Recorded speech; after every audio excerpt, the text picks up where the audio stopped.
Let's kick things off with big news about the speaker race in Congress. After spending 3 weeks on the dating scene, Republicans are finally swiping right, far right. Breaking news out of Washington. House lawmakers finally elected the next Speaker of the House. After 22 days, 14 candidates and 4 nominees, House Republicans united to elect Congressman Mike Johnson of Louisiana the new Speaker of the House. Republicans finally named conservative Congressman Mike Johnson. And it's about time. That's right. America's new Speaker of the House is some dude named Mike Johnson. I'll be honest, that sounds like the name you give a hotel when you're checking in after having an affair. Hey, my name is Mike Johnson. You rent rooms by the hour? Now, if you don't know Mike Johnson, don't worry. Nobody else does. But what we do know is that he wants nationwide limits on abortion. He wants to criminalize gay sex. And he even wants to ban reggaeton. All right, I'm lying on the last one. But that seems like his vibe because he comes off as a dick. And the one other thing people know about this dude, he was one of the main guys trying to steal the election for Donald Trump. But apparently he doesn't want to talk about that anymore. Johnson is a staunch Trump ally who recruited Republicans to sign on to efforts to overturn the 2020 election. I asked him if he stands by that vote. Mr. Johnson, you helped lead the efforts to overturn the 2020 election results. Will you oh, God.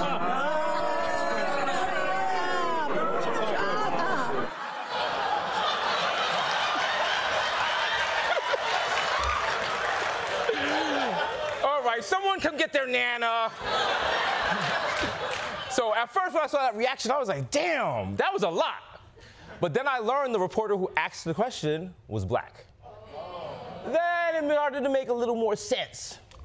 Especially when I found out the shut up lady is named Virginia, and she represents North Carolina.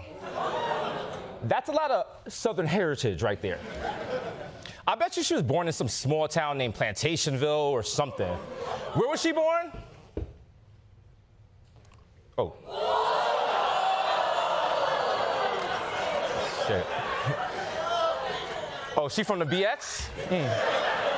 Wow. BX all day?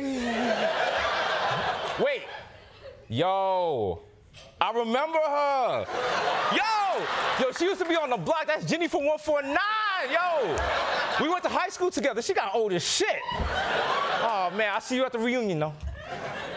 All right, enough. Let's move on to a story about one restaurant that's finally had it with you and your loud-ass kids.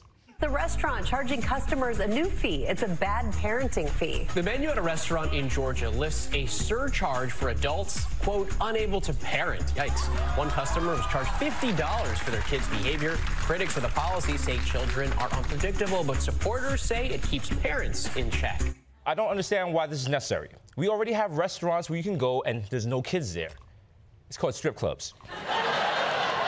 No, I'm for real. Check out Pumps in Bushwick. They got the best warm sushi in New York City. Of our real sushi boys out there. But if they are going to do this, they should charge you based on what your kid did. Is your kid throwing French fries? $10. Is your kid putting their mouth on a ketchup bottle like it's their mama's titty? $20. Is your kid not really doing anything, but he just keeps staring at my table like a creepy ghost?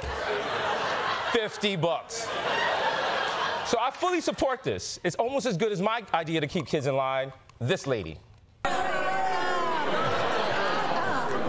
Problem solved. All right, let's move on because a big internet debate has finally been settled. I'm not talking about whether Justin Timberlake should get a pass for his wigger phase.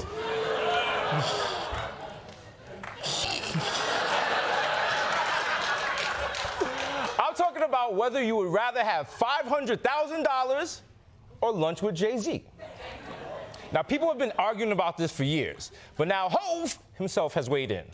There's something interesting online, Jay. I'd love to hear what you think about this. If you had a choice between getting paid $500,000 in cash or lunch with Jay-Z, yeah, which would you choose? You gotta take the money. People say, well, of course you take lunch with Jay-Z because the wisdom that you would get from him would be so beneficial to you that it would only be a matter. You would take the money? Take the $500,000, go buy some albums and listen to the albums. The blueprint, literally, to me and my life and my journey is there already.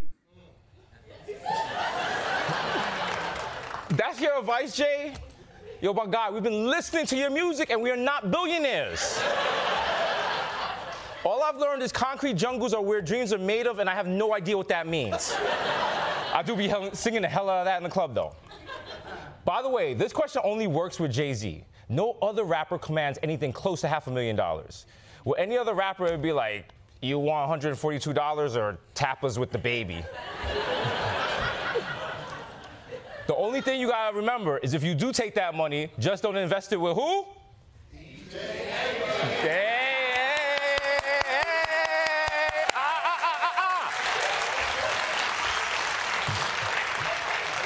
But yeah, Jay says to take the $500,000 instead of lunch with him. Which makes me wonder, why doesn't Jay-Z want me to eat lunch with him? Kind of sounds like he's hiding something. What if he doesn't want you to eat lunch with him because he's secretly a picky eater? I don't like the mouthfeel of mashed potatoes. It's making my tongue itch. Yo, you know how they raise tilapia? It's a bottom feeder. Yo, box this bread up. I didn't get rich by wasting bread. I take the condiments home, too. Beyonce's got hot sauce in the bag. Where do you think she learned that from? I haven't paid for ketchup in 10 years. It's your boy. Wait, I got one more. I can't eat with that creepy ghost kid staring at me. Someone charging a fee. Listen, for more on this debate, we turn to Michael Kosta and Grace Kuhlenschmidt. Michael! Let's start with you. $500,000 or lunch with Jay-Z? What's the right choice? It's easy, Desus. You take the money. What financial advice is Jay-Z going to give me? Hey, Michael, become the greatest rapper in history? I mean, at best, I could make it in the top 20. Here, let me show you what I got. Drop me a beat, Desus. Here we go. Filling them, killing them, bad boy, drilling them, dilling them. Absolutely not, no. Grace, what about you? Would you also take the money? No way. You definitely have lunch with Jay-Z. Look at his list of accomplishments.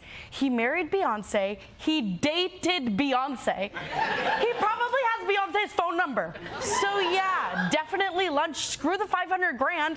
I'd pay that much to have Beyonce spit on me. Yeah, of course we'd all pay $500,000 for Beyonce to spit on us, but that's not the question, Grace.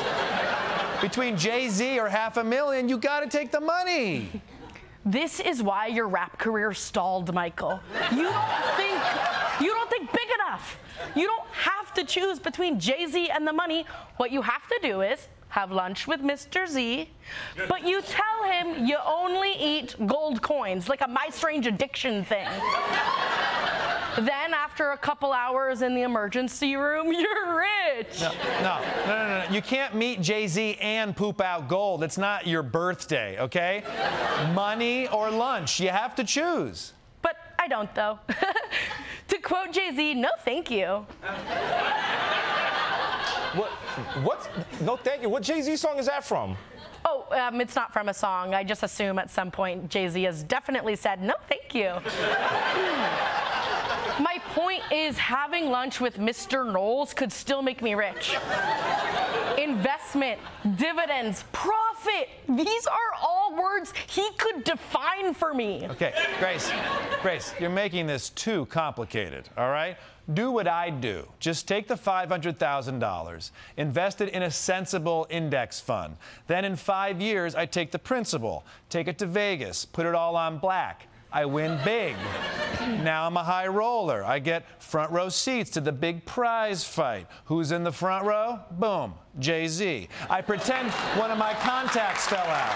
Yeah?